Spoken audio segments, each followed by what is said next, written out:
Hello my lovely students, so today we will discuss about the denaturation of protein। Earlier आपने सब पढ़ चुके हो कि प्रोटीन्स क्या होते हैं और प्रोटीन के स्ट्रक्चर्स क्या पढ़े थे हमने, primary, secondary, tertiary and quaternary जो प्रोटीन के स्ट्रक्चर्स पढ़े थे। अब क्या होता है, एक टॉपिक है आपका denaturation ऑफ प्रोटीन। इसके बाद हम इसी वीडियो में आपका एंजाइम्स और उसका जो एंजाइम की मैकेनिज्म और उसका एक्शन होता है वो भी इसी में कवर करेंगे। Now what is the denaturation of protein. देखो आपका सबसे पहले डीनेचुरेशन ऑफ प्रोटीन से पहले पता होना चाहिए नेटिव प्रोटीन क्या होता है। सबसे पहले आपको ये पता होना चाहिए, आपको ये पता होना चाहिए what is your native protein, मतलब नेटिव प्रोटीन क्या होता है। उसी के बाद हम डीनेचुरेशन की बात करेंगे। देखो नेटिव प्रोटीन एक ऐसा प्रोटीन है जो किसी भी बायोलॉजिकल सिस्टम में एग्जिस्ट करता है और जो नेचुरली परफॉर्म करता है, नेचुरल फॉर्म में रहता है, मतलब जो जैसा है, जो प्रोटीन जैसा अपनी नेचुरल फॉर्म में है वो वैसा वहाँ पे रहता है।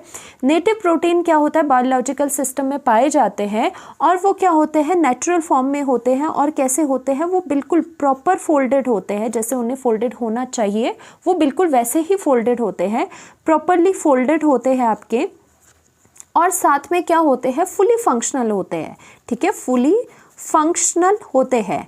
ऐसे प्रोटीन्स क्या होते हैं, नेटिव प्रोटीन। नेटिव प्रोटीन मतलब जैसा उसका प्रॉपर नेचर है वैसे ही वो एग्जिस्ट कर रहे हैं बायोलॉजिकल सिस्टम्स में। फिर से मैं बता दूं, नेटिव प्रोटीन्स क्या होते हैं। नेटिव प्रोटीन्स वो प्रोटीन होते हैं जो कि बायोलॉजिकल सिस्टम में पाए जाते हैं, जो कि प्रॉपरली फोल्डेड होते हैं और जो फुली फंक्शनल होते हैं, यानी कि जो जिस प्रोटीन का काम है वो बहुत अच्छे से अपना काम कर रहा है और वो अपनी नेचुरल फॉर्म में एग्जिस्ट कर रहे हैं। ठीक है, जो जिसका काम है वो आराम से अपना काम आराम से कर रहा है, वो होते हैं नेटिव प्रोटीन। अब एक्चुअल में क्या होता है कि अब इस नेटिव प्रोटीन में, क्योंकि जो आराम से जो प्रोटीन अपने नेचुरल फॉर्म, नेटिव प्रोटीन होता है जो अपने नेचुरल फॉर्म में अपना फुली फंक्शनल है, फुली फोल्डेड है, अपना आराम से काम कर रहा है। अगर क्या होता है, हम सम चेंजेस कर देते हैं अगर प्रोटीन में, सपोज हम एक्सटर्नली कोई टेम्परेचर बढ़ा रहे हैं या डिक्रीज कर रहे हैं, टेम्परेचर को चेंज कर रहे हैं, या फिर फॉर एग्जांपल पीएच को चेंज कर रहे हैं, वैसे और भी फैक्टर्स होते हैं। बट ज़्यादातर जो डीनेचुरेशन किस वजह से होती है, जब टेम्परेचर चेंज होता है या फिर आप पीएच चेंज कर रहे हो। ये दो फैक्टर होते हैं, अगर आप टेम्परेचर चेंज कर रहे हो या फिर अगर आप पीएच चेंज कर रहे हो। तो एक्चुअल में क्या होता है, जो आपका नेटिव प्रोटीन होगा, नेटिव प्रोटीन यानी कि जो अपना नेचुरली अकर कर रहा है आराम से जैसे उसे करना चाहिए, फुली फंक्शनल है, तो नेटिव प्रोटीन का क्या हो जाता है, इसकी डीनेचुरेशन हो जाती है, इसकी डीनेचुरेशन हो जाती है। अब डीनेचुरेशन ऑफ प्रोटीन का मतलब क्या है, देखो डी मतलब डी और नेचुरेशन, यानी कि जो उसका नेचुरल बिहेवियर है उससे वो क्या हो रहा है, उससे वो बिल्कुल ही डिस्ट्रॉय हो रहा है, उससे वो बिल्कुल अलग हो रहा है। जो इसका नेचुरल फॉर्म है वो उससे ख़राब हो रहा है। ओके, तो इसका मतलब वो अपनी नेटिव फॉर्म में नहीं रहा, वो अपनी नेचुरल फॉर्म में नहीं हुआ, उसका नेचर ही इन्होंने बदल दिया due to the temperature change and the pH change. इसे कहते हैं डीनेचुरेशन ऑफ द प्रोटीन। अब ये डीनेचुरेशन में एक्चुअल में होता क्या है, जब आप पीएच चेंज करोगे या टेम्परेचर चेंज करोगे, एक्चुअल में आपको पता है कि प्रोटीन्स में क्या होते हैं, फोल्डेड होती है प्रोटीन्स। तो क्या होगी, जो कॉइल्ड होगी वो अनकॉइल हो जाएगी। होता क्या है, इसमें अनकॉइलिंग हो जाती है प्रोटीन की, या फिर अनफोल्ड हो जाएगा प्रोटीन। ओके, आपको पता है प्रोटीन में जो आपकी पॉलीपेप्टाइड्स चेन होती है वो फोल्डेड होती है या फिर कॉइल होती है प्रॉपरली जैसे उसे होना चाहिए। तो जो ये प्रॉपरली फोल्डेड होती है डीनेचुरेशन के दौरान, यानी कि उसका नेचर ही अब वैसा नहीं बचा, नेचर ही इन्होंने चेंज कर दिया, स्पॉइल कर दिया, तो उसकी वजह से क्या होगा, जो उसका जो कॉइलिंग होती है वो अनकॉइल हो जाता है, यानी कि वो खुल जाते हैं, एंड जो फोल्डिंग होती है वो अनफोल्ड हो जाते हैं। और इसकी वजह से क्या हो जाता है, क्यों होती है ऐसी चीज़ें, बिकॉज ऑफ हाइड्रोजन बॉन्डिंग। मतलब हाइड्रोजन जो बॉन्डिंग है वो आपकी हाइड्रोजन बॉन्डिंग है उसमें वो डिस्टर्ब हो जाती है, मेन कारण यही है कि जब आप किसी भी प्रोटीन, नेटिव प्रोटीन था वो, नेटिव प्रोटीन मतलब जो अपनी नेचुरल फॉर्म में है, फुली फंक्शनल है और प्रॉपरली फोल्डेड है, अपना अच्छा खासा है, टेम्परेचर चेंज, पीएच चेंज करने से उस नेटिव प्रोटीन की डीनेचुरेशन हो जाती है। बेसिकली उस नेटिव प्रोटीन में क्या हो जाता है, जो उसके अंदर हाइड्रोजन बॉन्ड्स है वो डिस्टर्ब हो जाते हैं। और आपको पता है जो भी स्ट्रक्चर है प्रोटीन्स के वो किससे स्टेबलाइज है, वो स्टेबलाइज है बाय द हाइड्रोजन बॉन्डिंग। अगर हाइड्रोजन बॉन्डिंग ही किसी प्रोटीन की डिस्टर्ब होगी तो उसका स्ट्रक्चर कैसा होगा, वो उसका स्ट्रक्चर अनफोल्ड हो जाएगा, जो फोल्डिंग है वो खुल जाएगी या जो कॉइलिंग है वो भी खुल जाएगी, तो आप बोलोगे अनकॉइलिंग एंड अनफोल्डिंग हो जाएगी। इस वजह से उसका नेचर ही अपना खुद का नहीं रहा, नेचर ही उसका बदल गया, उसे कहते हैं डीनेचुरेशन ऑफ प्रोटीन। ओके, और इसकी वजह से हमें फिजिकल चेंजेस भी बाहर देखने को मिलते हैं उस प्रोटीन के, वो हम दो एग्जाम्पल है जो इंपॉर्टेंट है आते पेपर में, वो हम डिस्कस करेंगे।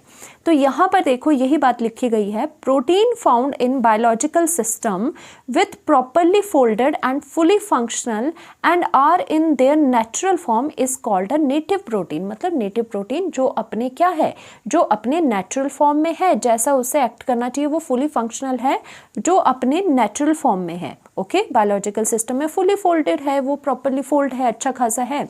But when a protein in its native form is subjected to physical change in temperature and change in pH, और उसके साथ फिजिकल चेंज यानी कि ये करा जा रहा है टेम्परेचर चेंज या फिर चेंज इन पीएच करा जा रहा है, the hydrogen bonds are disturb.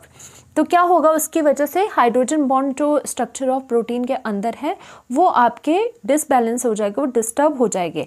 जब अब डिस्टर्ब हो गए तो उसकी वजह से क्या होगा, due to this change globules जो आपके होते हैं, जो आपके जो पॉलीपेप्टाइड्स है जो फोल्ड हुए हुए हैं, अब क्या है ग्लोब्यूल्स बोलो या फिर पॉलीपेप्टाइड कह लो, वो अनफोल्ड हो जाते हैं, और जो आपकी हेलिक्स, अगर कोई हेलिक्स बनी होगी, हेलिक्स में क्या होता है कॉइलिंग होती है, तो कहीं कहीं अगर हेलिक्स है वो क्या हो जाएगी, अनकॉइल्ड हो जाएगी, यानी कि अनकॉइलिंग हो जाती है और अनफोल्डिंग ऑफ द प्रोटीन हो जाती है, and protein loses it's biological activity.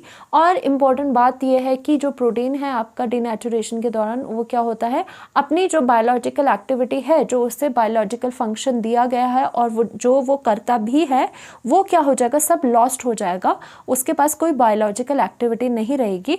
This is called denaturation of protein, यानी कि उसके नेचर को ही चेंज कर देना, प्रोटीन के नेचर को, वो होता है डीनेचुरेशन ऑफ प्रोटीन।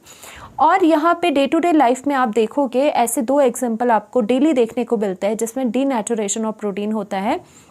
पर उससे पहले एक और इम्पॉर्टेंट बात यह है, during the denaturation, this is very important, actually this is very important thing, कि during the denaturation secondary and tertiary structures are destroyed but primary structure remains intact. Very very important, कि जब आपका denaturation हो रहा है protein का, मतलब spoil हो रहा है, नेचर उसका बिल्कुल चेंज हो रहा है, तो उस दौरान क्या होता है, डीनेचुरेशन के दौरान जो 2 डिग्री स्ट्रक्चर यानी कि जो सेकेंडरी स्ट्रक्चर है या फिर उसका जो टर्शियरी स्ट्रक्चर है, सेकेंडरी स्ट्रक्चर या फिर जो वो टर्शियरी स्ट्रक्चर है, वो क्या होता है, वो डिस्ट्रॉय होता है। एक्चुअली वो डिस्ट्रॉय होता है क्योंकि 2 डिग्री 3 डिग्री में क्या होती है, आपकी कॉइल्स भी होती है, वो फोल्डेड भी होता है, अनकॉइलिंग हो रही होगी, अनफोल्डिंग हो रही होगी, तो ये डिस्ट्रॉय होता है। बट बेशक आप डीनेचुरेशन भी हो जाए, बट उसका डीनेचुरेशन के दौरान जो 1 डिग्री स्ट्रक्चर यानी कि जो प्राइमरी स्ट्रक्चर है, प्राइमरी स्ट्रक्चर को कुछ भी नहीं होता, primary structure remains intact, remain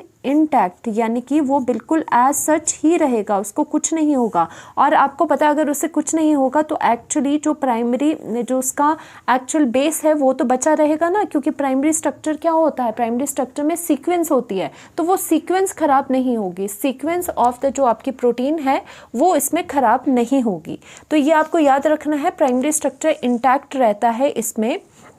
और इसमें एग्जाम्पल क्या है आपका, एग्जाम्पल आएगा जो आप डेली लाइफ में देखते हो, this is your coagulation of egg and on boiling is a common example of denaturation. आप यहाँ पर देखो, जैसे आप एग को बॉईल करते हो तो वो क्या हो जाता है, जो आपका वाइट वाला पार्ट है एग वाइट, वो क्या हो जाता है, बिल्कुल ही सॉलिड सा हो जाता है जब उसके बॉईल करते हैं। तो एक्चुअल में क्या हो रहा है, जो वो एग वाइट है उसकी क्या हो रही है, उसकी डीनेचुरेशन हो रही है, क्योंकि एग वाइट में कोई प्रोटीन होगा, उस प्रोटीन की क्या है, बॉइलिंग की वजह से, टेम्परेचर ज़्यादा देने की वजह से उसकी कोएगुलेशन हो, यानी कि वो बिल्कुल सॉलिड फॉर्म में जा रहा है, वो बिल्कुल जम सा रहा है। तो this is your coagulation of egg white on boiling is a common example, this is one example, common example of denaturation. और ऑन द अदर हैंड आपकी क्या हो जाती है, another example is the curdling of milk is caused by the formation of lactic acid by the bacteria present in milk. जैसे हम क्या कर रहे हैं, मिल्क में अगर यहाँ पर कर्ड डाल दी तो मिल्क क्या हो जाएगा, पूरा का पूरा कर्ड में कन्वर्ट हो जाएगा, क्योंकि जो मिल्क में जो प्रोटीन है उनकी क्या हो रही है, डीनेचुरेशन हो रही है।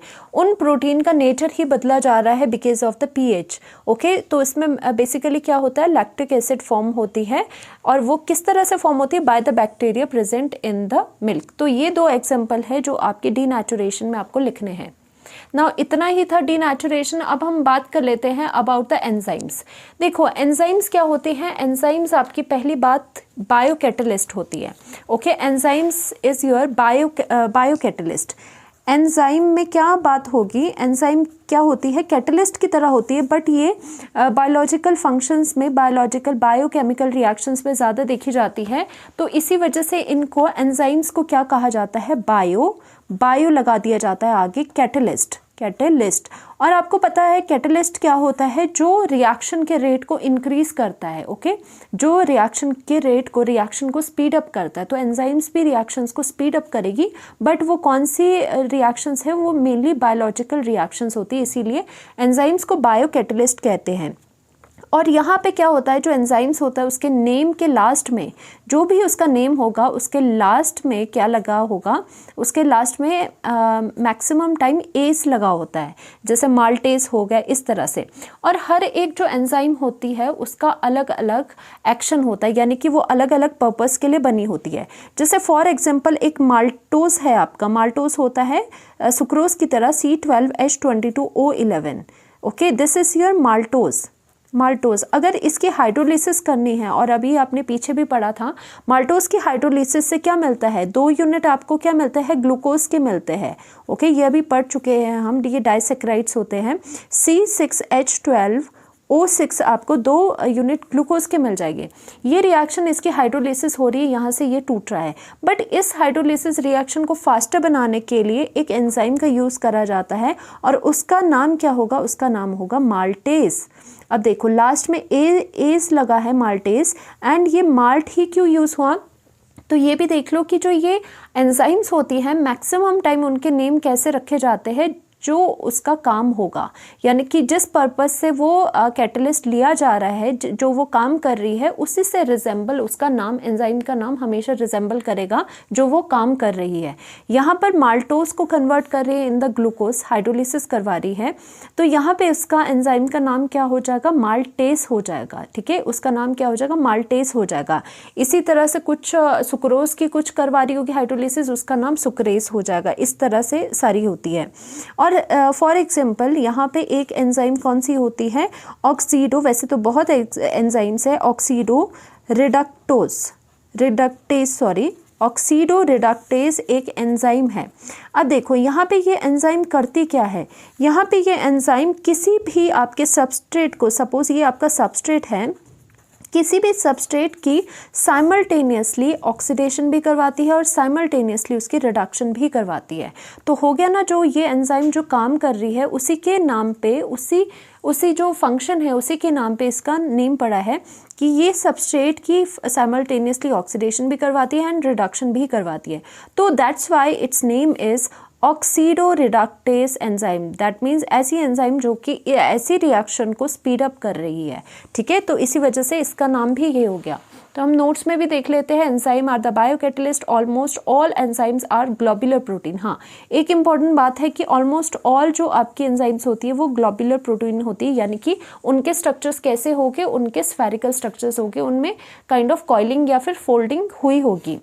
Enzymes are specific for particular reaction, जैसे माल्टेज का आपने करवाया था, तो माल्टेज आपकी एंजाइम है ये हाइड्रोलिसिस के लिए, और एंडिंग इनका एस से होता है। और फॉर एग्जांपल ऑक्सीडो रिडक्टेस जो एंजाइम है which catalyze the oxidation and reduction of a substrate simultaneously. Obviously maximum जो एंजाइम होती है जो वो काम कर रही है, जो उस रिएक्शन में काम हो रहा है, उसके रिगार्डिंग उनके नेम पड़े जाते हैं, इसीलिए ऑक्सीडो रिडक्टेस एंजाइम का नाम पड़ा। Now last is mechanism of enzyme action, कि एक्चुअल में एंजाइम्स एक्शन कैसे करती है। तो यहाँ पे है एंजाइम, इसके कुछ खास पॉइंट्स है जो कि एनसीईआरटी से लिए गए हैं।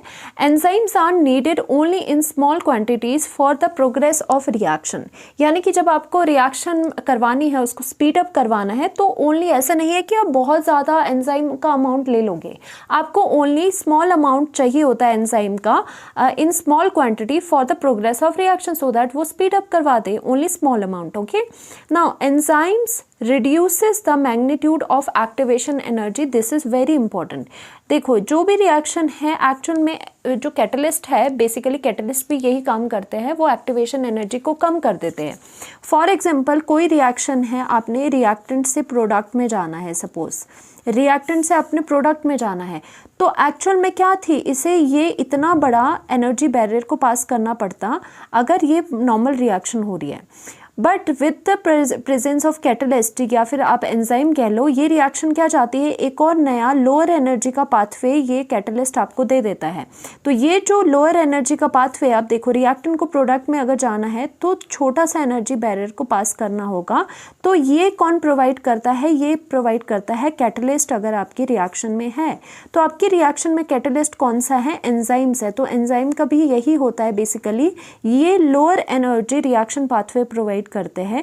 यानी कि अगर बोला जाए तो क्या होगा, ये lower activation energy lower provide करते हैं। पहले एक्टिवेशन एनर्जी कितनी थी, यहाँ से लेके यहाँ तक थी एक्टिवेशन एनर्जी, अब कितनी है, अब लोअर एक्टिवेशन एनर्जी प्रोवाइड करनी हो रही है।